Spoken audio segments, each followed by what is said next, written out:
When 2015's The Phantom Pain debuted, some claimed it was unfinished. One sign, these proponents alleged, was the inclusion of audio-only cassette tapes rather than fully developed cutscenes. This is the start of a series which, if successful, will conduct a deep and thorough investigation of MGSV's cassette tapes. By the end, we'll see why the cassettes are part of the game, why it was finished, as well as the many secrets, references, and deeper meanings that they may or may not contain.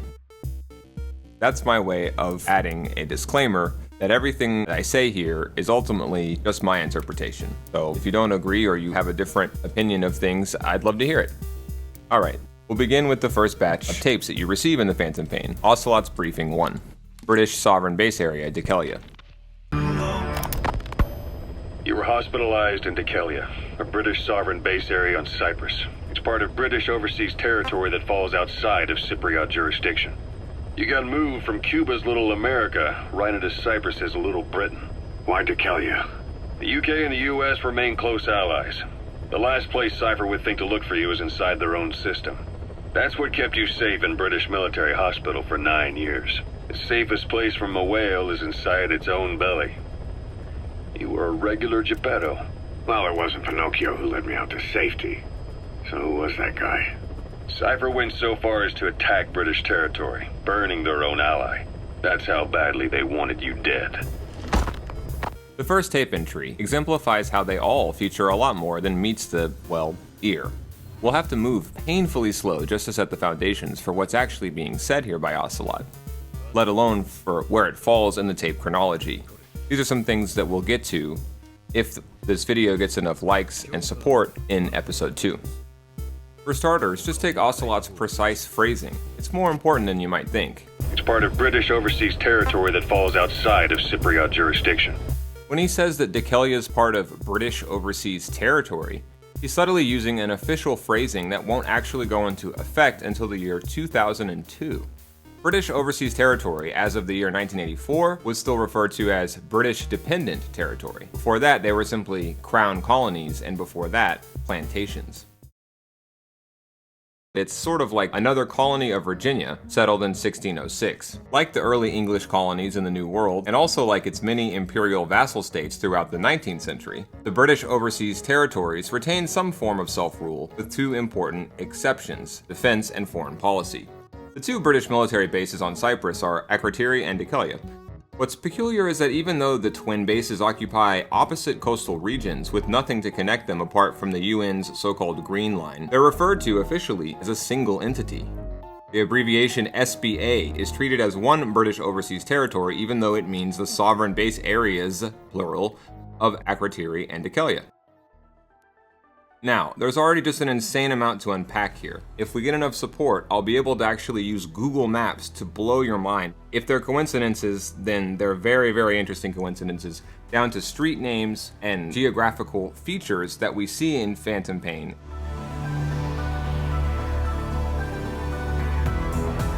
But again, that's contingent on if this video does well. Moving on, the SBA came into being on Cyprus with the Treaty of 1960 called the London and Zurich Agreements. But it was signed primarily by non-Cypriot powers, Greece, Turkey, and the UK. This occurred during two key moments in British history with extreme relevance for MGSV. 1. Decolonization. 2. The fallout from the crisis of the Suez Canal. We'll have to briefly turn first to a topic with a lot of relevance for us going forward, the so-called special relationship brought about by the Second World War between the US and the UK. Ever since the shock of the Napoleonic Wars in the early 19th century, if not before, the United Kingdom, as well as several key European powers, were in search of obtaining a so-called concert of Europe, meaning a workable, relatively permanent balance of power, one codified through legal and diplomatic methods instead of war. However, it was ironically precisely this which inadvertently triggered the First World War. You see, the concert of Europe was somewhat a response to the spread of colonialism and its after effects which had resulted in the French Revolution. The gentlemen of Europe on multiple occasions carved up the non-European world by simply redrawing maps and ignoring any protests or problems it created abroad. If we look at a late 19th century map of Africa, for example, we find giant chunks arbitrarily unified into sweeping territories belonging to usually either France or Germany or Italy, or of course the United Kingdom. This led to World War I because of a chain of runaway consequences. When the Balkan Wars of the early 20th century drove the so-called sick man of Europe, the Ottoman Empire, aka Turkey, out of the region, it opened up a power vacuum, one that the powers of Europe had seen coming for decades, hence the moniker sick man of Europe. World War I resulted from the earliest experiments in so-called global governance. The attempt to share world domination among its so-called rightful European masters was somewhat part of a British covert strategy to arguably continue to pursue a Britain-first mercantilism in secret, much as arguably we see with Brexit today. Because for the entirety of the 19th century, and even into the early 20th, peaking in the year 1920 or so, the United Kingdom's empire grew so vast that it encompassed roughly 24% of the entire land area on Earth. Global governance was debatably about sustaining this incredible Leviathan size and power, about getting the other European powers to officially recognize the map Britain wanted. They tried this by cutting those rival powers deals, whereby they'd all get a say in hashing out who owned what when it came to the rest of the world. The only problem was Russia and Germany. Germany only pretended to go along with Britain's model in the late 19th century to carve out a much bigger slice of the pie for itself. Russia, meanwhile, was seen as a savage nation of upstarts. Britain so feared a Russian invasion into their crown colony, the Raj, aka India, that in what Rudyard Kipling dubbed the Great Game, they carved Afghanistan into being purely as a buffer state. The English, you see, had learned from Alexander the Great's invasion of the same landmass eons before, and all the descendants of the former Roman or Holy Roman or Alexandrian empires saw themselves as the one true heir. With the British Victorian model of liberal global governance, sometimes referred to as a police state, both the Soviets, who took power thanks to World War I, and later the German Nazis, developed rival versions, counterfeits, ones far less credible or well-credentialed, or gentlemanly, in other words, phantoms, with a grain of the original still remaining.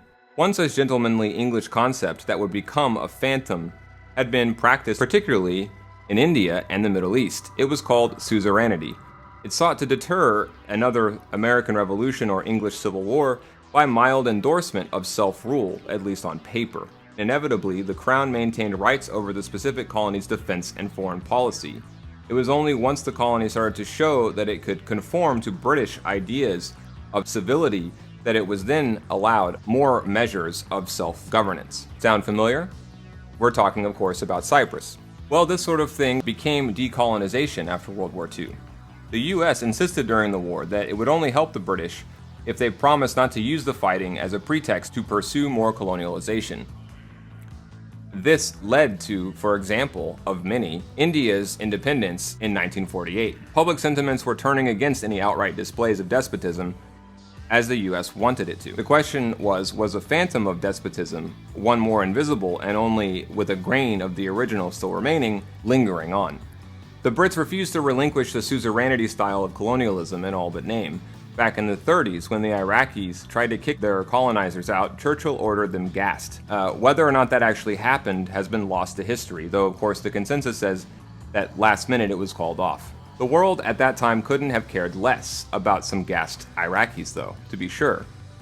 But in the mid-50s, when Egyptian ruler and Arab National Socialist Gamal Nasser rebelled by nationalizing Egyptian oil and also taking control over the vastly important Suez Canal, the Brits, under Prime Minister Anthony Eden, retaliated and found drastically different results than Winston Churchill might have in the 1930s in Iraq. Humiliated by mass public disapproval, least of all by the United States and President Dwight D. Eisenhower, the Brits were forced, in the wake of the Suez debacle, to retreat entirely from the Middle East, leaving the quagmire in the West Bank to its own devices.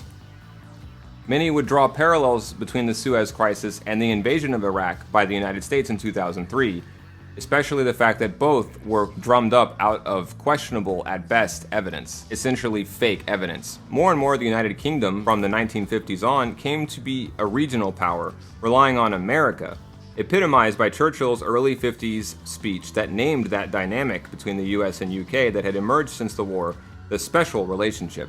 In George Orwell's book 1984, England and America have united into one society called Oceania. Though he didn't live to see the phrase special relationship uttered, Orwell seemingly foretold it. Only with America's approval, like say in examples like in Cyprus, is the British colonial system to this day allowed to live on under an assumed identity with a grain of its original self. But I digress. Back to the Ocelot tapes. Next, Ocelot uses another very specific phrase, British Military Hospital. The BMH, according to Singapore Infopedia, quote, was established in 1938 by the British Armed Forces as the principal hospital for the British in the Far East during World War II. Winston Churchill called it the worst disaster and largest capitulation in British history. This is the British Army surrendering to the Japanese. It heralded the beginning of the end for the British Empire, and it happened here. Singapore, the Garden City. Oh, look at that, I didn't have to digress at all, we're actually talking about the same thing. Notably, quote, the BMH was the scene of violent bloodshed on 14th and 15th of February 1942, when the Japanese entered and massacred 200 staff and patients in cold blood. The incident is also known as the Alexandra Hospital Massacre, end quote. Interesting parallels, right? Exactly 1 week and 2 years prior to this massacre, Walt Disney's Pinocchio debuted at the not Trade Center but Center Theater in New York City. The theater, quote, demolished in 1954, is the only building of the original Rockefeller Center complex to have been torn down, end quote, via Wikipedia. Animation on the film began the exact month, in fact, as World War II broke out, September 1938. One critic has remarked since that Pinocchio's more in line with the ethos of capitalism than most of the Disney films. The Time review that came out in 1940 christened it as the birth of true terror on screen for animation. In the form of the horrifying visage of the whale antagonist Monstro. The film deserves some brief unpacking, given it's made repeated reference to by MGSV. Pinocchio is a wooden puppet carved by an old man, Geppetto, and given life by a magic blue fairy. She tells Pinocchio his fake humanity will become real if he can become brave, truthful, and unselfish. As Jiminy Cricket, the boy's conscience, tells us at the start, this is a story of a wish coming true, and he, Jiminy, is the one who will end up telling it. Except it isn't really Pinocchio's wish, but Geppetto's, who only creates him in the first place as a surrogate for a real son. In olden times, wood was commonly used for prosthetics. In a way, many of the battle-scarred veterans of World War I, as depicted in the paintings of Otto Dix, were so transformed by some of these prosthetics that it wasn't quite clear whether they were human, machine, or beast. In a way, Pinocchio is Geppetto's monster of a prosthetic son, the monster to his Frankenstein. But because he isn't actually real, Pinocchio is basically mindless. He's capable of nothing but following someone else's guide. The movie depicts Pinocchio's struggle to accept the world as it is. In other words, to follow the right leader. Namely, the Blue Fairy and her emissary, which calls itself Conscience, Jiminy Cricket. Challenging them are the voices of Pinocchio's two corruptors, Honest John the Fox and Gideon the Cat. Or at least that's what we see. They exploit Pinocchio for money and teach him how to lie. They convince Pinocchio to unwittingly participate in a child slavery ring where naughty little boys get lured onto a cursed island named Pleasure. It's there they descend into subhumanity, literally transformed into salt mine and circus donkeys. For the second time at this point, Pinocchio barely escapes, succumbing to the visible loss of personhood, spouting donkey ears and a tail, this time instead of a long nose for lying. By the time Pinocchio is back on dry land, his not-father, Geppetto's, ironically gotten into serious trouble looking for him on the open sea. In order to save his trapped patriarch, Pinocchio jumps with Jiminy, willingly, into the briny sea and allows himself to be consumed. It is there, with no blue fairy willing to save him, the two are wholly devoured by the sea monster called in the Italian original El Terrible Pescecane, the terrible dogfish, and in the Disney version, Monstro, the giant and terrible whale. Only by craftily devising a scheme to make the whale sneeze by lighting a fire inside its belly does Pinocchio, in his first real act of agency, if we can call it that, save himself, his father, and Jiminy, who will live again to tell us all the tale. The furious monstro takes chase like a whale on fire, smashing their raft to cinders. It's only by Pinocchio's last-minute sacrifice of shielding Geppetto et al. In a cave, in a spectacular cutting-edge scene for 1940 that used a number of revolutionary animation and craftsman techniques, that the day is saved. Monstro also dies, as his quest for revenge leads him to smash his own head against a cliff. Or at least, that's what we presume happens. We're never really shown Monstro's fate, for sure. It's then, at the very end, the Blue Fairy decides Pinocchio's suicide makes him virtuous enough to deserve life. He's resurrected as a real boy. As a reward for Pinocchio's education, Jiminy gets a gold badge, certifying him as an official member of the Conscience Police. Monstro's a word from Portuguese and archaic Italian that means monster. He is what he's named. In other words, Monstro's a pure monster, in the same way that Skullface is a pure skull face. In terms of his appearance, Monstro resembles an extinct, hyperpredatory giant raptorial sperm whale named Leviathan melvillei. It just so happens that it wasn't discovered or given that name, which combines the original Hebrew word of the creature Leviathan with the name of the American author of Moby Dick, Herman Melville, until 2010. Though only the skull of Leviathan is known by modern paleobiology, it is believed to have been one of the biggest known predators in all of history. According to the New York Institute of Technology, the name Leviathan already had referred to the mastodon, explaining the contemporary use of its Hebrew ancestor word instead, Leviathan. An entry on the etymology behind the English word Leviathan from the OED says it means simply sea monster or sea serpent. Quote, sometimes Leviathans regarded as a form of Satan, from late Latin Leviathan, from Hebrew Leviathan, meaning dragon, serpent, or huge sea animal of unknown origin, aka X, perhaps from a root which means to wind, turn, or twist, on the notion of a serpent's coils. If so, it's related to another Hebrew word, lilia, wreath, and Arabic, lawa, to bend or twist. End quote. You might be wondering about how to explain how Monstro, a fictional character from a film from 1940, can be said to resemble a kind of extinct organism whose very existence was not proven until 2010, 60 years later. It's simple. There isn't one, it's a coincidence. The idea of the Leviathan led the naming, not the other way around. The commonalities are many between Monstro and Leviathan melvillei. Monstro and Leviathan are the only whales which dwell at the very bottom of the sea, eat other whales, and use their teeth for chewing. I suppose it's fair to infer that in the world of Metal Gear, the idea is that the discovery of this animal is one of many scientific discoveries that the Patriots or the philosophers, depending on the year, withheld, and in so doing, advanced their monopolization of science. According to the Encyclopedia Britannica, in Jewish mythology, Leviathans derive from a pre-biblical, that is, pre-written, myth from Mesopotamia, aka the cradle of civilization, aka the Middle East, where it began as the Ugaritic myth of Yam, Hebrew for sea. Another word for Leviathan is Rahab. The Jewish Virtual Library writes that the hostility between the Leviathan and God, quote, directly reflects a widely known myth in pre-biblical sources of a primordial combat between the creator deity and the forces of the sea, personifying chaos, which the former must overcome to create and control the universe, end quote.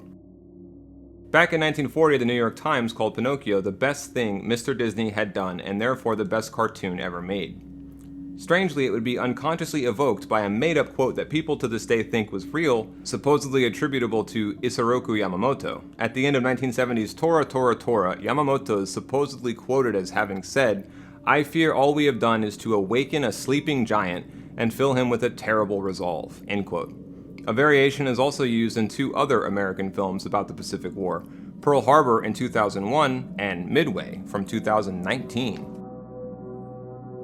This brings up another major outside source, an essay written March 11, 1940, only weeks after the debut of Pinocchio, George Orwell's Inside the Whale. In it, the future writer of 1984 writes about Henry Miller's Tropic of Cancer, as well as James Joyce's Ulysses, and many other ideas and references that will eventually culminate in him writing 1984. Orwell remarks, Now and again there appears a novel which opens up a new world, not by revealing what is strange, but by revealing what is familiar, a whole world of stuff which you suppose to be of its nature incommunicable, yet somebody has managed to communicate it. When you read certain passages, you feel the author's mind and your mind are one, that there's some world outside time and space in which you and he are together. You feel the peculiar relief that comes not so much from understanding as from being understood." End quote. In other words, being told how to think of yourself, how to be a Pinocchio. It would be this phrase almost exactly Orwell would repeat repeatedly in 1984. For example, on page 318, perhaps one did not want to be loved so much as be understood. A passage from Inside the Whale may or may not very well be commenting on the moral of Pinocchio, which at the end of the day is to mindlessly accept what you're told even when it explicitly contradicts itself. Can a lie become the truth? If we're talking purely about definitions of English words, the answer is no. One precludes the other. A lie can't become the truth, so therefore it's just as impossible for Pinocchio, a wooden puppet, to become a real boy. All he becomes in the end is a pure boy, the inverse of monstro, the pure monster. He becomes one with the word boy itself, much how the fossilized skull of Leviathan retroactively became the same creature as seen and read about in many different stories throughout eons of time. Think about how much higher of a standard becoming a real boy has for Pinocchio than any of the, real boys that he meets.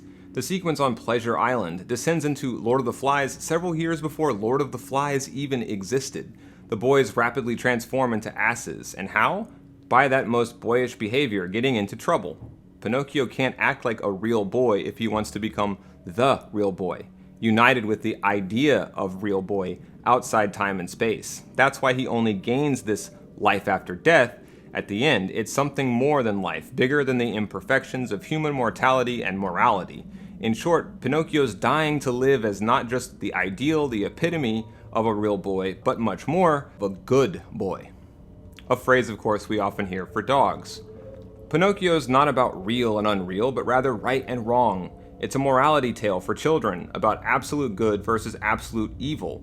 Behind all the evils that we see depicted in the film, invisibly sits a substance that finds its expression only in the perfect guise, the gigantic terrorism of Monstro's visage. That word terror, as I said, was used in the Time review of the movie. Strange, considering it is ostensibly geared at children. Like Jaws, Monstros are very ideal and notion of badness personified. He is the ultimate enemy. Conversely, Pinocchio resembles every aspect considered by Walt Disney Animation in 1940 to be codified as good. The film's an attempt to instruct or indoctrinate, at least if you want to know my opinion and what I think Phantom Pain's trying to say, to indoctrinate an entire generation in moral basics that at the end of the day amount to little more than telling them to just go with the flow. Pinocchio is not unlike, in this respect, the re-education centers used by everyone from communists in the 60s and 70s to American white supremacists in the late 19th century, the century of Code Talker's birth. Code Talker, you'll remember, was forced to put soap in his mouth anytime he spoke a word of filthy Navajo, and was also given a name that he did not want, called George. Now, here's Orwell on the subject of Pinocchio's moral indirectly. In Inside the Whale, quote, "To say I accept in an age like ours is to say that you accept not an epoch of expansion and liberty, but an epoch of fear, tyranny, and regimentation. It's to say that you accept concentration camps, rubber truncheons, Hitler, Stalin, bombs, airplanes, tinned food, machine guns, pushes, purges, slogans, gas masks, submarines, spies, provocateurs, press censorship, secret prisons, aspirins, Hollywood films, and political murders. Not only these things, of course, but these things among others. In general," Orwell continues, "the attitude is, let's swallow it whole. The truth is that everyday ordinary life consists far more largely of horrors than writers of fiction usually care to admit. To accept civilization as it is now practically means accepting decay." End quote. Here's Orwell again discussing the work of Henry Miller, this time Miller's Max and the White Phagocytes. We'll end this part here. Be thinking about the phrase words to control the subconscious as we do. Quote, In passing, Miller refers to an essay by Aldous Huxley about El Greco's picture, The Dream of Philip II. Huxley remarks that people in El Greco's pictures always look as though they were in the bellies of whales, and professes to find something particularly horrible in the idea of a, quote, visceral prison. It is perhaps worth noting that everyone, at least every English-speaking person, Orwell goes on, invariably speaks of Jonah and the whale. The fact is, being inside a whale is a very comfortable, cozy, home-like thought. The whale's belly is simply a womb big enough for an adult. Orwell continues, of course the creature that swallowed Jonah was a fish and was so described in the Bible, but children naturally confuse it with a whale, and this fragment of baby talk is habitually carried into later life. Remember that in the original story of Pinocchio, Monstro was a dogfish, not a whale. This fragment of baby talk is habitually carried into later life, a sign perhaps of the hold that the Jonah myth has upon our imaginations. For the fact is that being inside a whale is a very comfortable, cozy, home-like thought. The historical Jonah, if he can be so called, was glad enough to escape, but in imagination, in daydream, countless people have envied him. It is, of course, quite obvious why. The whale's belly is simply a womb big enough for an adult. There you are, in the dark, cushioned space that exactly fits you, with yards of blubber between yourself and reality, able to keep up an attitude of the completest indifference no matter what happens. A storm that would sink all the battleships in the world would hardly reach you as an echo. Even the whale's own movements would probably be imperceptible to you. He might be wallowing among the surface waves or shooting down into the blackness of the middle seas, a mile deep, according to Herman Melville. But you would never notice the difference. Short of being dead, it is the final, unsurpassable stage of irresponsibility. It is a species of quietism, implying either complete unbelief or else a degree of belief amounting to mysticism. The attitude is, je m'en fous, or though he slay me, yet will I trust in him. Whichever way you like to look at it, for practical purposes both are identical, the moral in either case being sit on your bum. But in a time like ours, is this a defensible attitude? Notice that it is almost impossible to refrain from asking this question. At the moment of writing, we are still in a period in which it is taken for granted that books ought always to be positive, serious, and constructive. A dozen years ago, this idea would have been greeted with titters. Then the pendulum swung away from the frivolous notion that art is merely technique, but it swung a very long distance, to the point of asserting that a book can only be good if it is founded on a true vision of life. Naturally, the people who believe this also believe that they are in possession of the truth themselves. But it is certainly not the case that all or even a majority of the best writers of their time were Puritans. And more than this, there exist good writers whose worldview would in any age be recognized false and silly. Edgar Allan Poe is an example. Why is it then that stories like The Black Cat, The Telltale Heart, The Fall of the House of Usher, and so forth, which might very nearly have been written by a lunatic, do not convey a feeling of falsity? Because they are true within a certain framework. They keep the rules of their own peculiar world, like a Japanese picture. My guess is they're trying to corroborate Passes Lake. Pinocchio doesn't really make sense, nor does it particularly portray a coherent sense of moral instruction. The problem is that we are assuming it sets out to in the first place, or that it even should. The purpose of modern art and fiction, for George Orwell at least, is not truth with a capital T, or politics, but truth of sincerity. In a way, Pinocchio can be read as a characteristically 20th century obsession with truth, and with morality. Pinocchio's struggling to become true, a real boy. But notice truth gets tangled together with morality, as if only good boys deserve to be real boys. After all, isn't that why the naughty boys transform into mules? Pinocchio was created during an age that, in Inside a Whale, Orwell describes as the breaking point for laissez-faire capitalism. We see hints of this in the film, where children are getting enslaved and get preyed upon by a revolving door of predators, each more monstrous than the last. The film tries to rationalize this social jungle as a sort of true moral system in disguise. The bad are there to justify the good, to sort them into worthy and unworthy. But maybe this is just an illusion that's necessary to live, just as Pinocchio must have the illusion of becoming a real boy. In effect, this sends a message of, in Orwell's words, quietism. To question the system would destroy Pinocchio's own dream to one day become real, because it would expose that dream's own inner contradiction. And the same could be said of our pursuit of the truth of the film, of its moral, character. Pinocchio may be read in a totally different way. Why assume it has an obligation to justify or explain the world brought about by the Great Depression?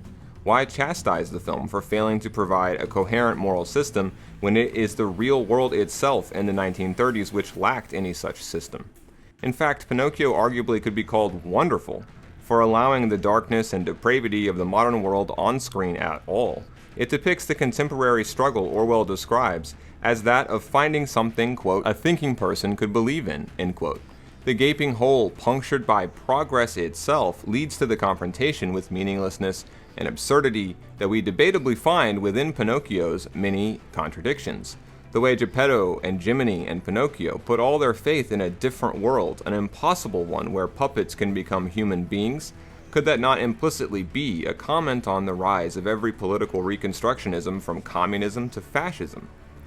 Pinocchio, in short, is exactly like Henry Miller's Tropic of Cancer, which Orwell describes thusly, quote, though Miller is a completely negative, unconstructive, amoral writer, a mere Jonah, a passive acceptor of evil, symptomatically that is a demonstration of the impossibility of any major literature until the world has shaken itself into a new shape, end quote. Venom Snake, isn't he a lot like Pinocchio? Aren't Miller and Ocelot like Gideon the cat and Honest John the fox, leading him around by the nose? Isn't the confrontation with Skullface an act of entering the belly of the whale? Doesn't Skullface, like Monstro, die from a burning lust inside for revenge? Doesn't Venom Snake, in the end, become a real boy thanks to his sacrifice? People, including myself, tend to get so carried away with the idea of the truth of MGSV. But what if the real point isn't truth or coherent morality at all, but rather a sincere admission that both are entirely absent, if not rendered impossible, today? An admission that all of us, including those who daydream they and they alone see reality as it truly is, are in fact trapped inside the belly of a whale. MGSV Ground Zeroes kicked everything off with a terrible, maybe the absolute worst kind of crime, the rape and torture of children. Is there anything to stop it? To avenge it? To make sense of it? Of course not.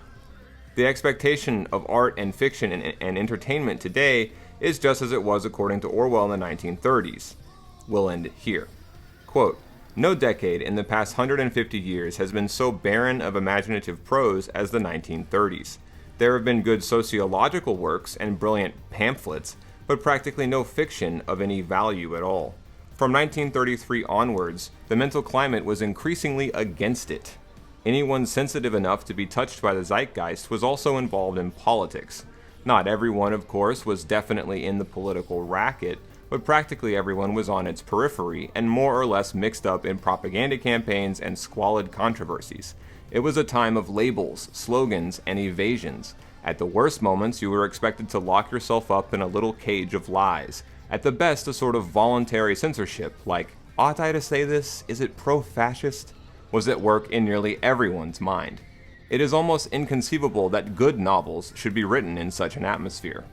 Good novels are not written by orthodoxy sniffers, nor by people who are conscience-stricken about their own unorthodoxy. Good novels are written by people who are not frightened, end quote. For a creative writer, possession of the truth is less important than emotional sincerity, Orwell goes on. Talent, apparently, is a matter of being able to care, of really believing in your beliefs, whether they are true or false. There are occasions when an untrue belief is more likely to be sincerely held than a true one. Almost certainly we are moving into an age of totalitarian dictatorships, an age in which freedom of thought will be at first a deadly sin, and later on a meaningless abstraction. The autonomous individual is going to be stamped out of existence. But this means that literature, in the form in which we know it, must suffer at least a temporary death. The literature of liberalism is coming to an end, and the literature of totalitarianism has not yet appeared and is barely imaginable. As for the writer, he is sitting on a melting iceberg. He is merely an anachronism, a hangover from the bourgeois age, as surely doomed as the hippopotamus. From now onwards, the all-important fact for the creative writers going to be that this is not a writer's world. That does not mean that he cannot help to bring the new society into being, but he can take no part in the process as a writer.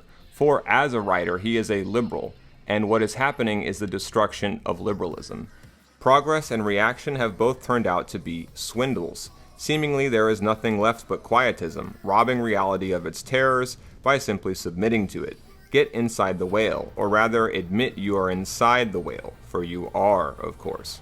Give yourself over to the world process, stop fighting against it or pretending you control it. Simply accept it, endure it, record it.